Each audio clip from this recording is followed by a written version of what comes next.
मगरिब बंगाल मजलिस मसावरात के जेर एहतमाम 1 अक्टूबर के रोज कोलकाता के Indian museum Ashutosh birth central hall में अगला कदम तशद्दुद से पाक हिंदुस्तान के मौजू पर एक सेमिनार का इनेकाद किया गया, जिसमें रियासत और बैरून रियासत से ताल्लुक रखने वाले इंटेलेक्चुअल्स ने शिरकत की। आइए देखते हैं पूरी रिपोर्ट। बड़े जोरों शोर से यहाँ अपना काम करना शुरू हुआ। मुफ्ती अतीकुर रहमान साहब ने एक मशवरा दिया, कोई भी अदारे का अगर दफ्तर वहाँ मौजूद न हो तो अदारा काम करने से रामचरितमानस इतनी मशहूर हो गई है, तो उनका ये हाल किया गया था उन दिनों में। तो वहां पे हम लोगों ने अनशन किया कि भाई ये जो खुदाई करके आप तय करने वाले हैं कि ये क्या था यहाँ पे, ये तो कोई तरीका है नहीं इस तरह से, तो फिर सब जगह खुदाई करके देखना पड़ेगा कि कहाँ पे क्या था।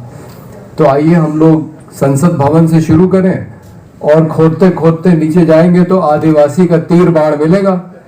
तो हम सब लोग आदिवासियों को सारी जमीन सौंप के यहाँ से कहीं और चलें।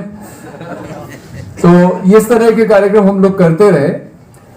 एक जो मैं बात आपको बताना चाह रहा था खास, हम लोगों ने एक ट्रस्ट बनाया है वहां, उसका नाम है सर्वधर्म सद्भाव ट्रस्ट। एक मंदिर है वहां, राम जानकी मंदिर, महंत जी हैं जुगल किशोर जी, वो ट्रस्टी हैं। मैं हूं, हमारे दोस्त फैसल खान हैं जिन्होंने खुदाई खिदमतगार को जिंदा किया है फिर से। बिहार के एक दलित स्कॉलर हैं हरिनारायण ठाकुर साहब, एक पटना की ट्रांसजेंडर भी हैं रेशमा। और हम लोग का सपना यह है कि अयोध्या के अंदर एक सर्वधर्म सद्भाव केंद्र बने। और मेरी जो कल्पना है कि एक बहुमंजिली इमारत हो जिसका जो ग्राउंड फ्लोर है वो मेरे जैसे नास्तिकों के लिए खाली कमरा होए, और उसके बाद जिस हिस्टोरिकल ऑर्डर में इस धरती पे धर्म आए हैं एक एक मंजिला सबको दे दिया जाए कि भाई हिंदू अपना मंदिर बना लें, मुसलमान अपनी नमाज अदा कर लें, सिख ईसाई सबके लिए एक एक मंजिला, और उसमें आगे के लिए गुंजाइश है कि कल भी एक सेमिनार में शिरकत का मौका मिला था जिसमें खाली कुर्सियां लोगों का इस्तेमाल कर रही थी। जहाँ तक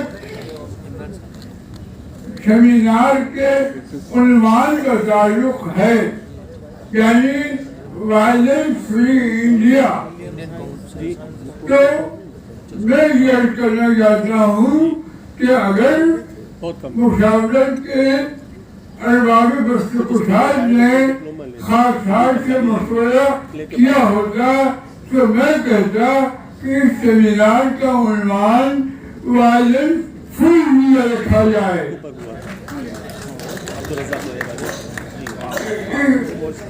इसलिए कि इस वतन अजीज फसादात अजीज का हर शख्स खास तौर से अक़ीदती फ़िरक़ा वो मुनाफ़िक़ अंगेज़ी और फसादात उसका मुक़द्दर बन गए। তখন যাদের নাম আপনারা বললেন তারা তো ছিলেনই। মৌলানা হিফজুর রহমান, যদি আই এম নট রং, তিনিও ছিলেন। দাওয়াতের এডিটর মুসলিম সাহেবও ছিলেন, এরা ছিলেন এবং এরা তৈরি করেছিলেন।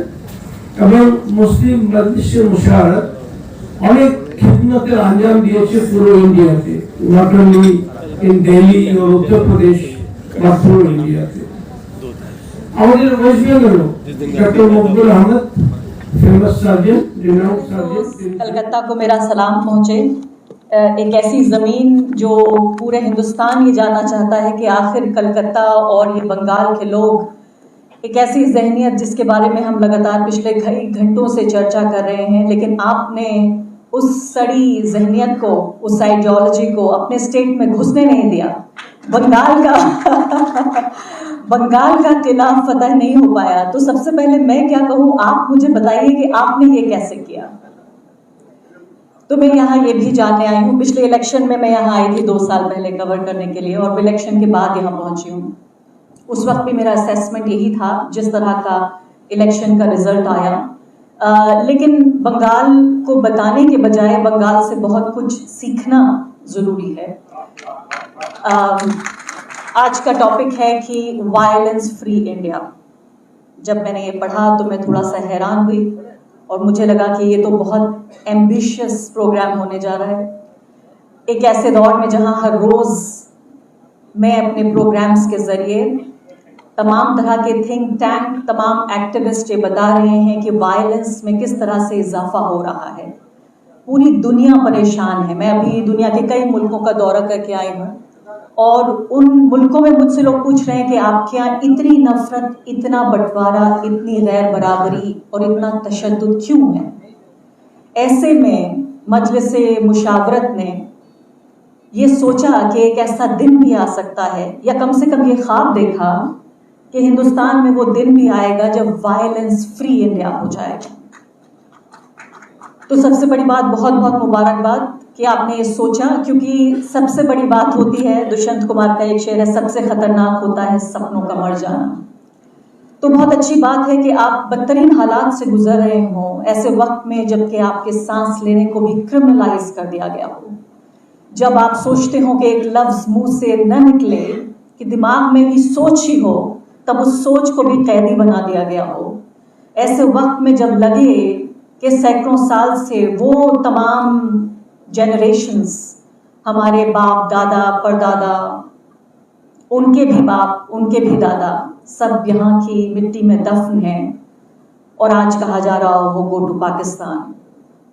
ऐसे वक्त में ये इस तरह की महफिल, आप लोगों का यहाँ मौजूद होना और तमाम बुजुर्गों के बीच, मेरे पास कहने के लिए बहुत कम है क्योंकि मैं इतना कुछ सीखा पिछले 2 घंटे में मैंने यहाँ, और तमाम बुजुर्गों और दानिश्वरों के बीच में यहाँ ऑडियंस में भी जिस तरह के लोग बैठे हैं, मैं बहुत खुश हूँ कि आपने मुझे इस लायक समझा कि मैं यहाँ आऊँ और मैं कुछ कह सकूँ, लेकिन कहने से भी ज़्यादा मैं सुनना चाहूँगी।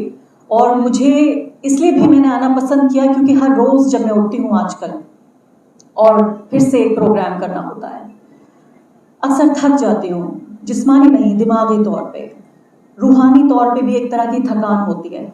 ऐसा लगता है कि रोज़ एक ही बात कह रही हूँ, ऐसा लगता है रोज़ आईने में वही चेहरा देख रही हूँ, ऐसा लगता है रोज़ अपने को ही सुन रही हूँ, और ऐसा लगता है कभी कभी कि सिर्फ मैं ही कह रही हूँ और मैं ही सुन रही हूँ। और ऐसे में आप तमाम लोगों से को यहाँ देखना, मैं हौसला देने नहीं, हौसला लेने आई, क्योंकि मुझे लगता है कि एक यहाँ पर ये पूरा एक कमरा है, ये एक हॉल है, यहाँ आप लोग इस बात पे चर्चा करने बैठे हैं कि आपको तशद्दुद नहीं चाहिए, आपको नफरत नहीं चाहिए। यहाँ अब भी आप सवाल कर रहे हैं, क्योंकि आज के वक्त में मुसलमान होना ऐसा नहीं है कि तमाम 20 करोड़ लोगों को ये कहा जा रहा है कि भाई आपको गंगा में डुबो देंगे या जमुना में डुबो देंगे या 20 करोड़ लोगों को जेल में बंद कर देंगे। आज के दौर में जिस तरह के हालात हैं वो है, अगर अंग्रेजी में कहें तो लाइफ विदाउट डिग्निटी, और उर्दू में कहें तो एक ऐसी जिंदगी जिसमें जिंदगी तो है, आबरू नहीं है। तो ऐसे में बहुत ज्यादा जरूरी है कि जब रोशनी कम हो रही हो तो एक हल्का करके, एक घेरा बना के सब लोग बैठ जाएं और उस फड़फड़ाती जो लौ है उसको बुझने ना दें।